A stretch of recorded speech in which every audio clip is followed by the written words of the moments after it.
Kathryn DeLong and Neil McCabe from Human Events, the Guns and Patriots section. And Kathryn, good to see you actually in person. Yes, you too. Thank you so much for having Neil, us. great to meet you, sir. Hey, good to see you, man. All right, so let's talk a little bit about what you guys are doing at humanevents.com. What is Guns and Patriots all about? The Guns and Patriots newsletter is emailed out to about 300,000 emails every Tuesday, and it's a collection of articles, gun reviews, military history, a lot of Second Amendment stuff, and a lot of the politics of guns and the culture of guns.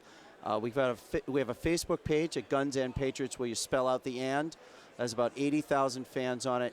We're growing about every 3 weeks. We add another 1,000 since I started in June. So I'm pretty excited about that. So really, of that 80,000, probably 50,000 are sharing, commenting, liking. So it's a very active, robust community on the Facebook page at Guns and Patriots. You know, I mean, we've seen over the past few years I think a rise in gun ownership, although I know that the gun control advocates deny that that's been taking place. But not, you know, it seems like not only are these new gun owners, but they are new gun activists in a lot of ways. They appreciate their right to keep and bear arms. For many of them, maybe they bought a gun because they felt like their right to keep and bear arms was under attack in this administration. So, you know, they came into this wanting to get involved. Is that what you're seeing as well? Yeah, and there's an intellectual component to gun ownership. You know, there's a lot of guys who just like taking it apart and putting it back together again. Right. I mean, I know people who just like cleaning guns, and you may think they're, you know, weird, but I mean, they just like, it's like a puzzle to them, and they just happen to shoot. And I think at the same time, you have a lot of gun owners are politically active. There's an intellectual thing about the Constitution and the politics, and so there's more to just target practice with the gun lifestyle. Oh, I think there's far more than just target practice involved here. And, you know, Kathryn, we've talked before about campus carry. This is an issue that's been resonating and I think picking up steam for the last 5 or 6 years. Now we saw a bills moving in Arizona again. Looks like it's going to get to, I knock on whatever this is made of, it'll get to Governor Brewer's desk.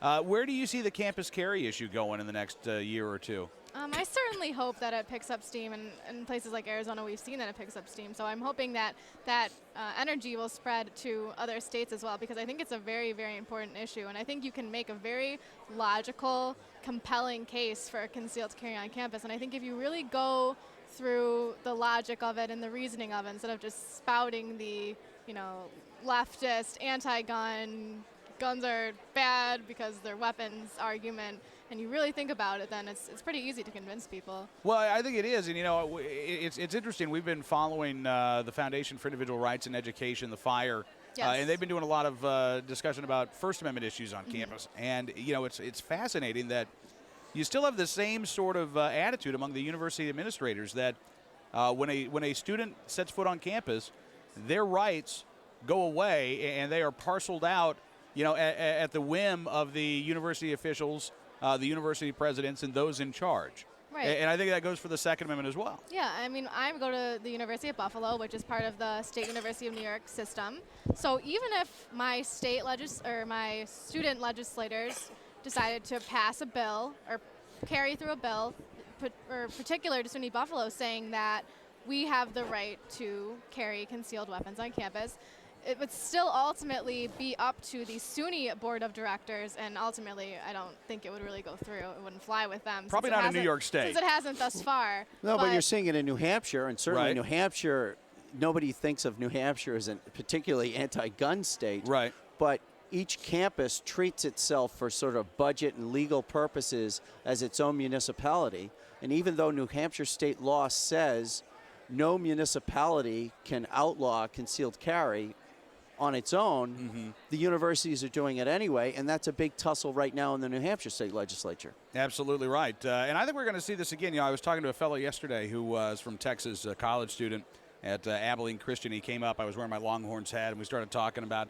this, and he said, I really hope we get campus carry, next year when the legislature's back in session. And we saw it in Texas, where you had the legislation for campus carry was sponsored by more than half of the House, more than half of the state Senate, and yet it got bogged down in committee. The committee heads would not bring this bill up for a vote. I mean, it seems like this is an issue where the political game is really getting played because of the pressure from these from the higher ed systems, from the regions who want to maintain, I think, their power that they have. I think it's a power grab for a lot of these folks. We talk about, in the conservative movement where, we're always being criticized for having too much, religious influence in the conservative movement, or the religious people are taking over the Republican Party. But, in the left side, you see that the fervor for the environment, that's really a religious fervor. And the fervor against guns, it's not rational. It's actually this sort of religious belief that guns are bad. Yeah. And that's why you can't reason with them. You can't show them. You can't read the Second Amendment to them in black and white, because for them it really is a religious war against firearms. I think you're right. In fact, I saw something. What was it? The Today Show did a piece yesterday. Nice. Rawson reports, and it was basically, how dare people be able to sell their private property? And if you listen to this story, you would think that we lived in Thunderdome. I mean, that we were running around like Mad Max because criminals can go online and buy guns. Look, crime's at a 40-year low in this country.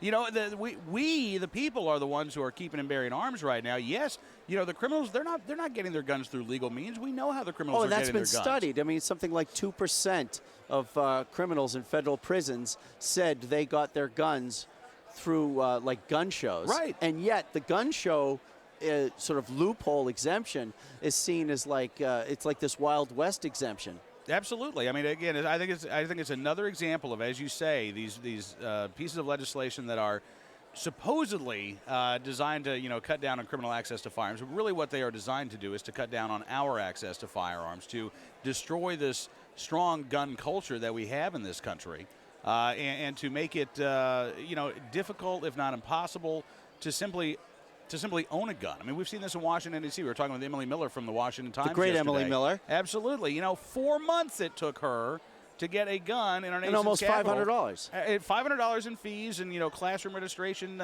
payments. How many people are going to be dissuaded? How many people who live in bad neighborhoods in Washington, D.C. are going to say, you know what, I'd love to be able to have a gun to protect myself, but I can't go through that process. I can't take 3 or 4 days off of work to go down to the police department. I can't figure out, take another day to figure out where I'm going to go get my mandatory training that's not offered in the District of Columbia. And your fingerprints and your eye exam. Just the financial aspect of it. I'm a student. Right. And as a female, I think having a weapon to defend myself, if someone came and assaulted me, I'm little. You could take them down.